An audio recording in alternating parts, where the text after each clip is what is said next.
दिल में दुनिया न हुजे, तंहिंजे करे दिल में अल्लाह जी ज़ात हुजे।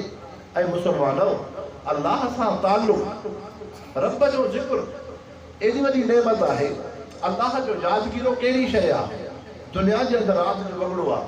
हिकिड़ो इंसान आहे जेको राति जे वॻड़े में घुमे थो, चोर जो भउ न अथसि, को डपु ख़ौफ़ न अथसि। मां सदर जो माण्हू आहियां, मां फिलाणे सरदार जो माण्हू आहियां, मां फिलाणे MP SP साहिब जो माण्हू आहियां, इनखे राति जो डपु ख़ौफ़ न आहे, अधु राति जो घुमे फिरे थो। ईअं ई इंसान जेको दुनिया में पंहिंजे रब खे यादि थो करे, दिलि में रब खे जाइ थो ॾे, त रब साईं फरमाए थो इहो बि मां रब जो माण्हू आहे, इहो बि मां रब जो माण्हू आहे। तंहिंजे करे इंसान पैगंबर करीम सल्लल्लाहु अलैहि वसल्लम जी सीरत तय्यबा इहा आहे त क़ाल रसूलुल्लाह सल्लल्लाहु अलैहि वसल्लम यज़कुरुल्लाह कुल्ल अहयानिन। पैगंबर करीम सल्लल्लाहु अलैहि वसल्लम हर वक़्त अल्लाह जो ज़िक्र कंदा हुआ। महबूब मुस्तफ़ा उहा अल्लाह पाक जी मुक़द्दस हस्ती है। उम्मे हबीबा रज़ियल्लाहु अन्हा अबू सुफियान जी न्याणी आहे, पैगंबर करीम सल्लल्लाहु अलैहि वसल्लम जी घरवारी आहे। जॾहिं ख़िदमत में पीउ अबू सुफियान थो अचे ऐं उन चादर ते वेहणु थो चाहे जेका मोहम्मद मुस्तफ़ा जी पाक चादर आहे, त अबू सुफियान जे वेहण खां पहिरियां धीअ उम्मे हबीबा रज़ियल्लाहु अन्हा मुसलमाननि जी अमड़ मोहम्मद मुस्तफ़ा जी घरवारी उन चादर खे जल्दी खणे थी। अबू सुफियान थो चए पीउ सां इहो बर्ताव कबो आहे? उम्मे हबीबा थी फरमाए न, ऐं अबू सुफियान बराबरि तूं पीउ आहे, बराबरि तुंहिंजी इज़त आहे, लेकिन हे चादर मामूली चादर न आहे। उहो अल्लाह जो रसूल पैगंबर इन चादर ते सुम्हंदो आहे, जंहिं मोहम्मद मुस्तफ़ा फरमायो तनाम ऐनाय वला तनाम क़ल्बी। मां अल्लाह जो रसूल जॾहिं निंड सुम्हंदो आहियां, मुंहिंजे अखियुनि खे त निंड हूंदी आहे, मां मोहम्मद जी दिलि रब जे ज़िक्र में मशहूर आहे। ऐं मुसलमान तव्हां असां निंड कयूं त वुज़ू भॼी पए, लेकिन महबूब मुस्तफ़ा जी निंड इन अंदाज़ जी न हुई। पैगंबर करीम सल्लल्लाहु अलैहि वसल्लम तोड़े की निंड करनि, लेकिन निंड सां वुज़ू न भॼे, नबीअ जो मक़ाम। तंहिंजे करे तव्हां असां मुसलमाननि खे इहो अक़ीदो रखिणो आहे त अल्लाह जो रसूल मासूम हूंदो आहे। मासूम माना गुनाहनि खां पाक। जीअं नबीअ जी ज़िंदगी नुबुवत खां पाक वाजिब मुतहर ऐं पाक हूंदी आहे, तीअं रसूल जी ज़िंदगी नुबुवत खां पहिरियां बि जवानी ऐं ॿारहं जी बि मुतहर ऐं पाक हूंदी आहे। रसूल पाक हूंदो आहे। हिन जे करे त आम इंसान जे जिस्म में मिटीअ जो जेको ख़मीर जंहिंसां इंसान जो जिस्म ठहंदो आहे, आम उम्मती इंसान जे जिस्म में दुनिया जी मिटी ई, जंहिंजे करे कॾहिं कुफर पियो करे, कॾहिं शिरक पियो करे, कॾहिं ज़िना पियो करे, कॾहिं गुनाह पियो करे, कॾहिं शराब पियो पिए, कॾहिं बेहया पियो थिए, कॾहिं बद अख़लाक पियो थिए, कॾहिं जल्दबाज़ बेसब्र पियो थिए। इहा दुनिया जी मिटीअ जी तासीर आहे। लेकिन अल्लाह जे रसूल पैगंबर जे जिस्म अतहर में रब साईं जन्नत जी मिटी रखंदो आहे। पोइ जीअं जन्नत ख़ुदि पाक, जन्नत जी मिटी बि पाक, तीअं रसूल पैगंबर जी ज़िंदगी बि मुतहर ऐं पाक। तंहिंजे करे तव्हां असां इंसाननि खे अक़ीदो रखिणो आहे। हज़रत आदम अलैहिस्सलाम खां वठी ख़ातमुन नबी हज़रत मोहम्मद करीम सल्लल्लाहु अलैहि वसल्लम ताईं जेके बि रसूल पैगंबर आया, सभु मासूम मुतहर ऐं पाक आहिनि। जीअं रसूल जी ज़िंदगी नुबुवत खां बाद पाक आहे, तीअं रसूल जी ज़िंदगी नुबुवत खां पहिरियां बि पाक ऐं मुतहर हूंदी आहे। ॿी शइ, रसूल जी ज़िंदगी अल्लाह साईं महफ़ूज़ बणाईंदो आहे, महफ़ूज़ बणाईंदो आहे। महफ़ूज़ जो मक़सदु अल्लाह रब्बुल इज़्ज़त रसूल जी पाण हिफ़ाज़त कंदो आहे, पाण हिफ़ाज़त कंदो आहे। जीअं रसूल जी ज़िंदगी नुबुवत खां बाद महफ़ूज़ आहे, तीअं नुबुवत खां पहिरियां बि बचपन ऐं जवानीअ बि रसूल जी महफ़ूज़ हूंदी आहे। रब जी हिफ़ाज़त में रसूल जी ज़िंदगी गुज़रंदी आहे। पैगंबर करीम सल्लल्लाहु अलैहि वसल्लम जन 12 सालनि जा आहिनि। अरब जे कुरैश जे इलाइक़े जे अंदरि कुरैश जे ख़ानदान में जॾहिं शादी या मेलो थिए थो त उन जी रस्म दुहर ऐं साज़ हूंदो हो। महबूब मुस्तफ़ा 12 सालनि जी उमिरि में नौजवाननि सां अचनि था, लेकिन राति जो वॻड़ो आहे, अञा दुहर ऐं साज़ शुरू नथो थिए। पैगंबर करीम सल्लल्लाहु अलैहि वसल्लम फरमायो, मुंहिंजे मथां अहिड़ी गहरी निंड आई जो अहिड़ी गहरी निंड सां मां अल्लाह जो रसूल सुम्ही रहियो जो उन साज़ ऐं दुहर जो आवाज़ न पहुतो। सुबुह थी महबूब मुस्तफ़ा जी अखि खुली, दोस्त अहवाल अर्ज़ पिया करनि, साईं राति दुहर ऐं साज़ जी महफ़िल हुई, शराब जी महफ़िल हुई, मोहम्मद मुस्तफ़ा पंहिंजे दोस्तनि खे ॿुधाइनि था 12 सालनि जी उमिरि में फरमायो मुंहिंजे कननि ते साद जो आवाज़ न आयो, दुहल जो आवाज़ न आयो। इंसानो इहा कहिड़ी हस्ती ही जेका दुहल ऐं साद जी महफ़िल में मोहम्मद मुस्तफ़ा ख़ातमुन नबीन जे मथां गहरी निंड पई मुसलत करे। मालूम थियो त रसूल रब जी हिफ़ाज़त में हूंदो आहे। रब अहकमुल हाकिमीन मोहम्मद मुस्तफ़ा जी 12 सालनि में राग ऐं साद जे आवाज़ जे उथण खां कननि खां रब हिफ़ाज़त करे। त महबूब मुस्तफ़ा अॻिते रसूल पैगंबर बणिबा, इंसान ज़ात जे लाइ रहबर थी ईंदा। उहो रसूल त गुनाह साद खां मना कंदो, दुहल बेहयाईअ खां मना कंदो, लेकिन अॼु रसूल जे कननि ते आवाज़ पहुचे, मां रब जो आवाज़ ॿुधण बि बर्दाश्त न कंदो। रसूल जी ज़िंदगी अहिड़े नमूने सां पैगंबर करीम सल्लल्लाहु अलैहि वसल्लम जी 25 सालनि जी उमिरि में 25 साल पूर जवानी आहे। तव्हां असांजी उमिरि बुलूगत खां पहिरियां या अहिड़ी उमिरि में कीअं इंसान जवानी जी गफ़लत में हूंदो आहे, ज़िना बुराईअ जा इरादा हूंदा आहिनि, लेकिन अल्लाह जे रसूल फरमायो शाबुन नशा फी इबादतिल्लाह, अहिड़ो नौजवान जंहिंखे जवानी त मिली पर जवानीअ में ज़िना खां परे हो, शराब खां परे हो, बुराईअ खां परे हो, जवानीअ में अल्लाह जी इबादत हुई, जवानीअ में रब सां ताल्लुक़ हो। मोहम्मद मुस्तफ़ा फरमायो अहिड़ो नौजवान क़यामत जे ॾींहुं रब जे अर्श जे छांव जे हेठां, ऐं क़यामत जे ॾींहुं जेका उस हूंदी, तपश हूंदी, सिज जी तपश एतिरी त तेज़ हूंदी, एतिरी त तेज़ हूंदी, क़यामत जो मंज़र मुसलमानो मामूली मंज़र नाहे। अहिड़ी सिज जी तपश हूंदी जो इंसान जे जिस्म मां हॾो ख़ुदि करणु शुरू थींदो, हॾो ख़ुदि करणु शुरू थींदो। दुनिया में उस ईंदी आहे, पघर ईंदो आहे, लेकिन क़यामत जे ॾींहुं इंसान जे जिस्म जे हॾे ते उन सिज जी उस जी तपश पवंदी। अहिड़ो जेको तव्हां उलमा खां ॿुधो आहे सिज नेज़े जे बराबरि हूंदो, इंसान क़यामत मामूली शइ न आहे। लेकिन अहिड़े वक़्त में पैगंबर करीम सल्लल्लाहु अलैहि वसल्लम फरमायो शाबुन नशा फी इबादतिल्लाह, अहिड़ो नौजवान जंहिंजी जवानी अल्लाह जी इबादत में हुजे, अहिड़े नौजवान जे मथां अल्लाह जे अर्श जी छांव। शल रब करीम असांजे नौजवाननि खे जवानी पाकीज़ा बणाए।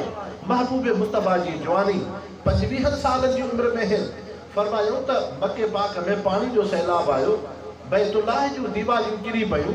हाणे हुज़ूर पाक सल्लल्लाहु अलैहि वसल्लम फरमायो कुरैश खे ख़्यालु थियो असां बैतुल्लाह जी तामीर कयूं।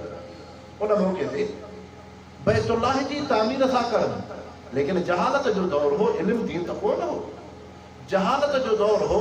शैतान हिननि खे इहे ख़्याल विधा त हिननि कपिड़नि में तव्हांजा गुनाह थियल आहिनि, तंहिंजे करे उघाड़ा थी नंगा थी करे बैतुल्लाह खे ठाहियो। पैगंबर करीम सल्लल्लाहु अलैहि वसल्लम फरमायो मां बि बैतुल्लाह जी तामीर में शुरू हुयुमि। जॾहिं अरबनि सकोरनि पंहिंजे जिस्म तां कपिड़ो लाहिणु शुरू कयो, महबूब मुस्तफ़ा फरमायो मां अञा इरादो ई न कयो त मुंहिंजे मथां गहरी निंड आई, अहिड़ी निंड जो पैगंबर करीम सल्लल्लाहु अलैहि वसल्लम जे जिस्म अतहर तां कपिड़ो परे न थियो। रब अहकमुल हाकिमीन मोहम्मद मुस्तफ़ा जी ओगड़ जी हिफ़ाज़त फरमाई। इहा नबीअ जी ज़िंदगी आहे त रसूल महफ़ूज़ हूंदो आहे, गुनाहनि खां महफ़ूज़ हूंदो आहे। तंहिंजे करे तव्हां असां अहिड़ी हस्तीअ जा उम्मती हो जंहिं महबूब मुस्तफ़ा जो शान मर्तबो इहो आहे जो हज़रत ईसा अलैहिस्सलाम मुर्दे खे चवे कुम बिइज़्निल्लाह, अल्लाह जे हुक्म सां उथी पए, लेकिन महबूब मुस्तफ़ा जो शान इहो आहे उस्तवाने हनान खजीअ जो सुकल थुड़ जंहिंखे टेक ॾेई ख़ुतबो फरमाईंदा हुआ। जॾहिं महबूब मुस्तफ़ा जे लाइ काठीअ जो मिंबर ठाहियो वियो त उन ते वेठा काठी उहो सुकल खजीअ जो थुड़ जुदाईगीअ में रोए थो, जीअं इंसान रोअंदो आहे। हालात सुकल थुड़ इंसान त नाहे, उन में साह त नाहे, इंसान वांगुरु रोअण जो आवाज़ थो अचे। हे रब वटि महबूब मुस्तफ़ा जे मौजूदे जो कमाल आहे, मौजूदे जो कमाल आहे। तंहिंजे करे इंसान पैगंबर करीम सल्लल्लाहु अलैहि वसल्लम सां अक़ीदत निस्बत इहा आहे त महबूब मुस्तफ़ा जे सुन्नत सीरत खे इंसान आबाद करे। हुज़ूर पाक सल्लल्लाहु अलैहि वसल्लम जे नाले मुबारक में मुहम्मद जो लफ़्ज़ आहे, हा मीम दाल जो मादो आहे। अव्हां उलमा खां वञी मसालो पुछो, हम्द जो लफ़्ज़ जेको आहे उन में मादो इहो ईंदो हम्द जो, हा मीम दाल जो। हम्द जी माना है तारीफ़, अहिड़ी अल्लाह जी तारीफ़ जेका इंतिहा ते हुजे, इंतिहा ते हुजे। ऐं मुहम्मद जी माना है तारीफ़ कंदड़ या तारीफ़ कयल, हुजूर पाक सल्लल्लाहु अलैहि वसल्लम एड़ी रब जी तारीफ़ कई जो को इंसान एड़ी तारीफ़ नथो करे सके, या मोहम्मद मुस्तफ़ा जी एड़ी तारीफ़ थी जो कंहिं बि इंसान जी एड़ी तारीफ़ न थी। हाणे मोहम्मद जी माना है हम्द, तंहिंजे करे क़ुरान शरीफ़ ते तव्हां नज़र कंदो इब्तिदाई पहिरीं आयत अलहम्द खां शुरू आहे, माना अल्लाह जी हम्द ऐं तारीफ़। जन्नती इंसान जॾहिं जन्नत में वेंदा आख़िर दावाना अनिल हम्दुलिल्लाहि रब्बिल आलमीन, उन्हनि जी ज़ुबान ते बि रब जो हम्द ऐं तारीफ़ हूंदो। मोहम्मद मुस्तफ़ा फरमायो जॾहिं मां क़यामत जे ॾींहुं क़बर खां उथंदुसि लिवाउल हम्द, अल्लाह जे हम्द जो झंडो मां मोहम्मद मुस्तफ़ा जे हथ में हूंदो, जंहिं झंडे जो नालो हूंदो लिवाउल हम्द, हम्द जो झंडो। महबूब मुस्तफ़ा फरमायो जेके मुंहिंजे झंडे जे हेठां इंसान हूंदा इहे सभु हामिदून हूंदा, अल्लाह जो हम्द कंदड़। त अल हम्द में बि हम्द आयो, मोहम्मद में बि हम्द आयो। ईअं ई पैगम्बर करीम सल्लल्लाहु अलैहि वसल्लम जन हर निमाज़ खां बाद दुआ घुरंदा हुआ, सुब्हान रब्बिक रब्बिल इज़्ज़ति अम्मा यसिफून व सलामुन अलल मुरसलीन वल्हम्दुलिल्लाहि रब्बिल आलमीन। इते बि रब जो हम्द आहे। ऐं पैगम्बर करीम सल्लल्लाहु अलैहि वसल्लम जी तव्हां असां मुसलमाननि खे तालीम है जॾहिं बि अल्लाह जूं नेमतूं वापरायो त रब जो हम्द कयो। पाणी पियो चओ अल्हम्दुलिल्लाह, कपिड़ो पायो चओ अल्हम्दुलिल्लाह, खाधो खाओ चओ अल्हम्दुलिल्लाह, नेमत मिलेव चओ अल्हम्दुलिल्लाह। तंहिंजे करे पूरी काइनात ऐं मख़लूक अल्लाह जे हम्द में, फ़रिश्ता रब जे हम्द में, मोहम्मद मुस्तफ़ा जे नाले में हम्द, क़ुरान पाक जी इब्तिदा में हम्द, हर निमाज़ खां पोइ मोहम्मद मुस्तफ़ा हम्द करनि। ऐं अल्लाह जो रसूल नेमतुनि खां बाद तव्हां असां इंसाननि खे तालीम ॾियनि रब जो हम्द कयो। ऐं हम्द एॾी अल्लाह जी तारीफ़ है, एॾो रब जो जामे ज़िक्र आहे जो पैगम्बर करीम सल्लल्लाहु अलैहि वसल्लम फरमायो, रब थो फरमाए जॾहिं मां बाने खे नेमत ॾींदो आहियां, पाणीअ जी नेमत, खाधे जी नेमत, कपिड़े जी नेमत, सिहत जी नेमत, ऐं नेमत जे मथां बानो चवे थो अल्हम्दुलिल्लाह। रब साईं फ़रिश्तनि खे फरमाए थो फ़रिश्तो मुंहिंजी नेमत थोरी थी पई, बाने मां रब जी तारीफ़ घणी कई आहे, बाने मां रब जी तारीफ़ घणी कई आहे। तंहिंजे करे इंसान जी ज़ुबान ते अल्लाह जो हम्द हुजे। ऐं हम्द मोहम्मद मुस्तफ़ा था सेखारनि, मोहम्मद मुस्तफ़ा था सेखारनि। तंहिंजे करे पैगम्बर करीम सल्लल्लाहु अलैहि वसल्लम सां निस्बत ऐं ताल्लुक़ इहो आहे जेका महबूब मुस्तफ़ा जी ज़िंदगी ही हर मुसलमान जी ज़िंदगी ओड़ी बणिजी वञे, ओड़ी बणिजी वञे। हज़रत अज़हर रज़ियल्लाहु अन्हु हुज़ूर सल्लल्लाहु अलैहि वसल्लम जो सहाबी आहे, फरमायो अज़हर बादियतुना व नहनु हाज़िरून, ही ॿाराणीअ जो मुसलमान आहे, असां इन जा मदीने जा शहरी मुसलमान आहियूं। फरमायो या अज़हर इरफ़ा इज़ारक इन्नहु अनक़ा व अबक़ा। इन सहाबीअ सॻोरे खे जेका गोॾ पातल हुई उहा गोॾ खुड़ीअ खां हेठि। केतिरा ई मुसलमान आहिनि, सुथड़ पाईंदा आहिनि, गोॾ पाईंदा आहिनि, खुड़ीअ खां हेठि, भेड़ीअ खां हेठि। न मुसलमान, तूं मां मोहम्मद मुस्तफ़ा ते कलमो पढ़ियो आहे, तुंहिंजे मुंहिंजे लाइ नमूनो दुनिया जा इंसान, अंग्रेज़ बेदीन तबिको न आहे, तुंहिंजो मुंहिंजे लाइ नमूनो मोहम्मद मुस्तफ़ा जी ज़िंदगी मुबारक आहे। हज़रत अज़हर रज़ियल्लाहु अन्हु सहाबी सॻोरो जंहिंखे गोॾ खुड़ीअ ते आहे, हुज़ूर पाक सल्लल्लाहु अलैहि वसल्लम फरमायो या अज़हर इरफ़ा इज़ारक इन्नहु अनक़ा व अबक़ा। ऐं अज़हर गोॾ खे खुड़ीअ खां मथे रख, तोखे ॿ फ़ाइदा थींदा, कपिड़ो तुंहिंजो पाक रहंदो, ॿियो तुंहिंजो कपिड़ो चत ॾिहाड़ा हली सघंदो। खुड़ीअ जे हेठां गोॾ ईंदी, मेड़ो थींदो, सोराख़ थींदसि, गोॾ ॻरी पवंदी, अबका तुंहिंजी गोॾ चंद ॾिहाड़ा हलंदी।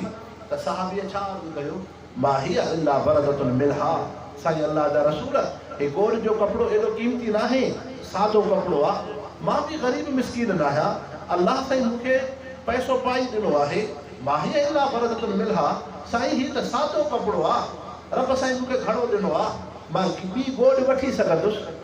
हाणे जॾहिं नबी सल्लल्लाहु अलैहि वसल्लम सम्झी आहे त मुंहिंजे सहाबीअ मुंहिंजे नसीहत खे न सम्झो, हे पंहिंजो अक़ुल थो हलाए त हुज़ूर पाक सल्लल्लाहु अलैहि वसल्लम फ़ौरन मक़सदु बयानु कयो।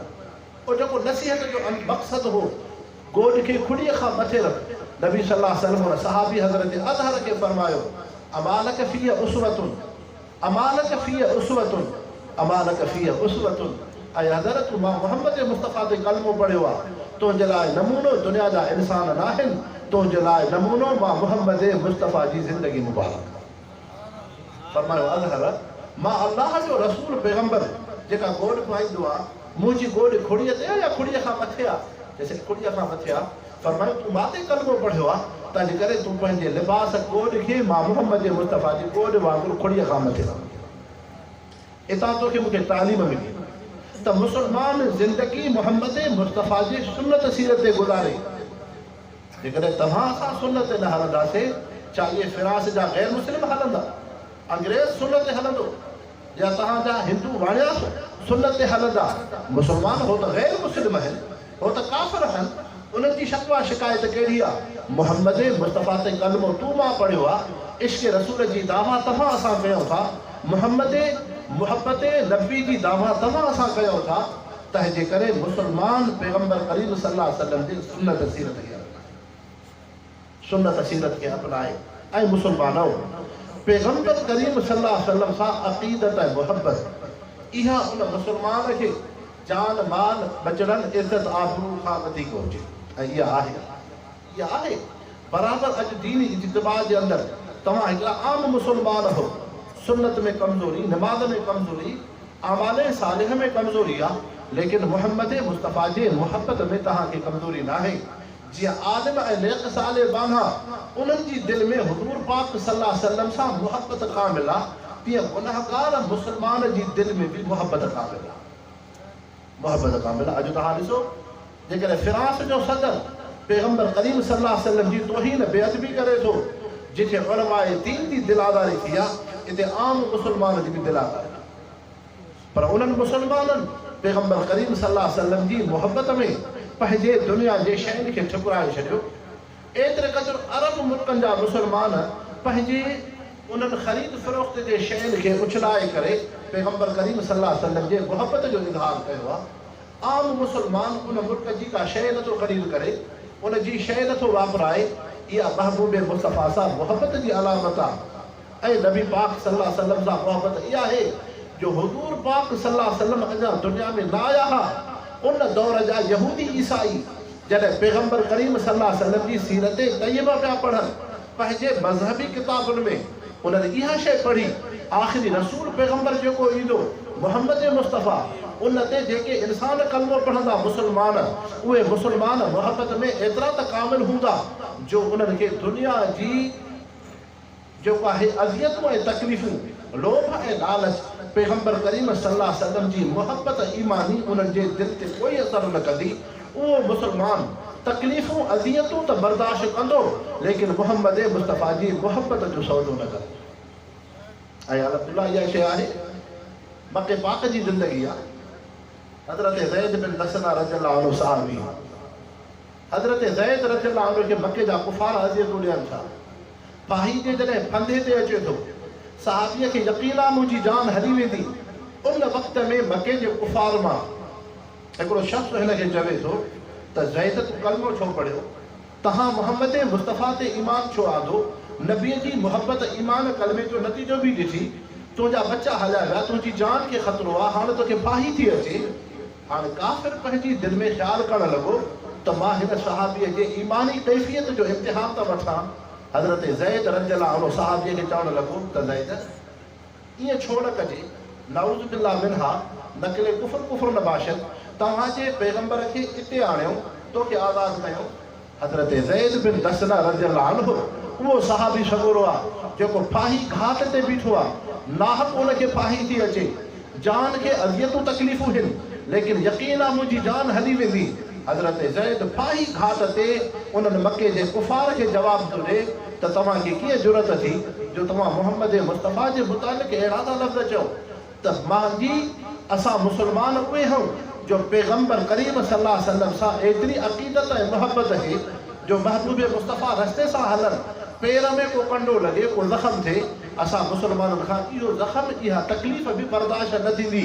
जॾहिं हज़रत ज़ैद पाही घाट ते इहे लफ़्ज़ चया त उहो मके जो मुशरिक चवणु लॻो, मां रअयतु अहदन युहिब्बु अहदन कहुब्बि असहाबि नबी मुहम्मदन सल्लल्लाहु अलैहि वसल्लम, मां बि दुनिया में आशिक़ परवाना ॾिठा, पर अहिड़ा दीवाना मां न ॾिठा जहिड़ा सहाबी सगोरा पंहिंजी जान माल इज़त आबरू खां वधीक मोहम्मद मुस्तफ़ा सां मुहबत था कनि। तंहिंजे करे दुनिया जा हुक्मरान इहे बेदीन क़ुवतूं कॾहिं बि तव्हां असांजे दिलनि मां ईमानी मुहबत नथियूं कढी सघनि। अल्लाह रब्बुल इज़्ज़त तव्हां असांखे उलमाए हक़ सां वाबस्तगी अता फ़रमाए, उलमाए दीन सां ताल्लुक़ अता फ़रमाए। अल्लाह से इन ईमानी मुहबत के क़बूल फरमाए। अॼु दुनिया जे कुफ़र खे ख़बर पइजी वई आहे त रसूलुल्लाह जी मुहबत उम्मत मुस्लिमह जे अंदरि रूए ज़मीन ते केतिरी आहे। रब करीम तव्हां असांजी हाज़िरी खे क़बूल फरमाए। अल्लाह रब्बुल इज़्ज़त हर मुसलमान जे इन दीनी जज़्बे खे क़बूल फरमाए।